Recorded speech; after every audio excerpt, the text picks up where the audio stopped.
My dear brothers and sisters, all of us have very deep desire to be holy, to be with God.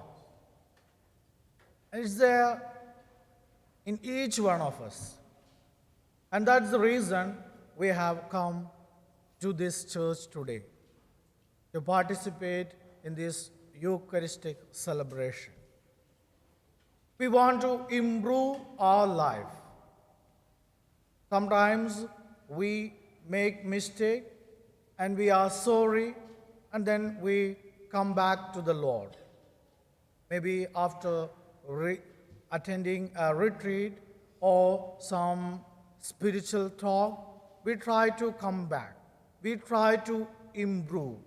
And none of us want to continue in a state of sin, state of shame and guilt. Therefore, we try to be holy.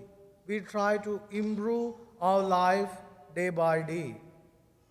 And in the gospel, we heard, let's imagine, what would have happened to our eyes?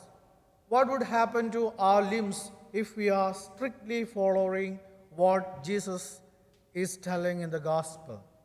All of us might have been crippled. We may not have eyes today to be here if we are strictly following what Jesus is telling us. However, the meaning is that we have to get away from sin. We have to be holy. Do not cause the other to sin as well. And so Jesus is telling us it is better for us to enter heaven without one eye or with our hands or legs than losing our own whole self. So we should not lose our own self. We have to save it. We have to preserve it and then strive after perfection. Strive after reaching our heavenly abode. And that is the message God is conveying us through today's gospel. Now, we are Christians. Look at our life. How do we start our Christian life? We receive baptism. With the baptism, what happens? We become God's children. God adopts us as His own children, created in His own image and likeness. And then we are brought into a sanctifying grace of God. And so sacraments are known as door to the sacred, door to holiness. And so by the first sacrament, baptism, we become holy, we become God's children, and we start our Christian life. And as we go ahead in our life, we find the sacrament of confession. Confession is there to acknowledge our sins and then look back to our life. And then if we have done something wrong, we are sorry, we confess, and our sins are absolved, and we come back to the Lord. And we receive the Holy Eucharist in the Eucharistic celebration. Jesus is coming to us to energize us, give us strength to live our life. We live our life not with our strength, but by the power that Christ gives through the sacrament. And again, as we proceed in our life, if we find a reason to be loved or a person to be loved and care for, and that is we enter into matrimony. Prior to that, we have the sacrament of confirmation, whereby we get the Holy Spirit.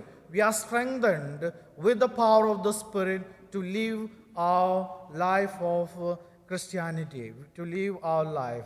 So we become soldiers. We are ready to proclaim Jesus in our day-to-day life with the reception of the Holy Spirit. And then matrimony. We have someone to love and somebody to love us, and therefore our life becomes more meaningful with our family, with our kids. And towards the end, preparation for death, we have the last sacrament, sacrament of the sick, whereby again we are filled with the Holy Spirit to face the last stages of our life. And so, with the sacrament, our life becomes holy, and then we progress towards God in our life journey. So, our life journey is a pilgrimage to God when we adopt and really live our Christian life. And so, but what happens? We really do not acknowledge the value of these sacraments. And then we continue to live in a state of guilt and shame. Sometimes we do not even try to receive the sacrament of confession. And so, and at home, if we don't recognize our spouse, we don't recognize our children, we do not love them, we do not care for them. Instead of that, there is jealousy burning within us. There is anger burning within us. And so in the gospel, Jesus is telling, do not stop those people who are working miracles in the name of Christ. It is God, the Father, who has strengthened them, empowered them.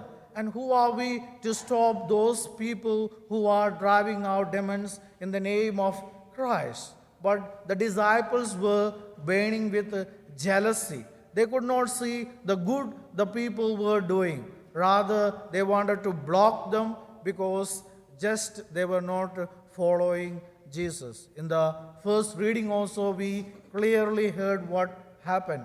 Same thing, Eldad and Medad, they were prophesying, and Moses and Joshua selected 72 people, and for the anointing ceremony, only 70 came, 2 did not come. They were prophesying in the tent, and Joshua wanted to stop them and throw out of the tent. But Moses is telling it is God who has empowered them, not we. So let them continue to work what God has entrusted them. So not proceed with jealousy, anger, but see the good the people are doing. As we progress in our day-to-day life, in our family life, we fail to see the good. We fail to appreciate the other person, our spouse, our children. We try to compare our children with other people, and thereby we discourage them, and there is no recognition for them in our own family. And so Jesus is telling us, see the good. Don't burn with jealousy.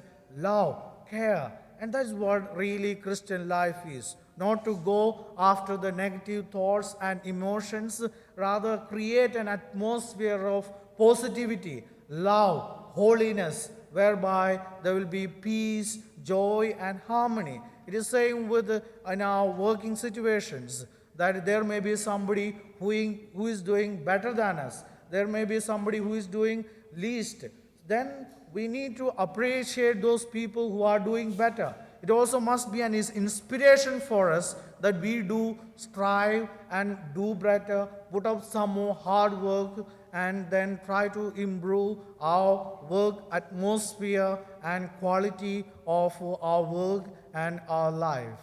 And that is what Jesus is asking us, not to cut away our limbs, not to cut away our eyes, rather to have a positive attitude towards life, lead a life of holiness, whereby we will enjoy peace and harmony. So, my dear brothers and sisters, as we celebrate this Eucharist, let us become aware of the rich life God is offering to us through our sacramental life. God is calling us to holiness. God is asking us to be holy and then be joyful and then create an atmosphere of joy, happiness around us. May God bless us all to be positive and then to create an atmosphere of positivity.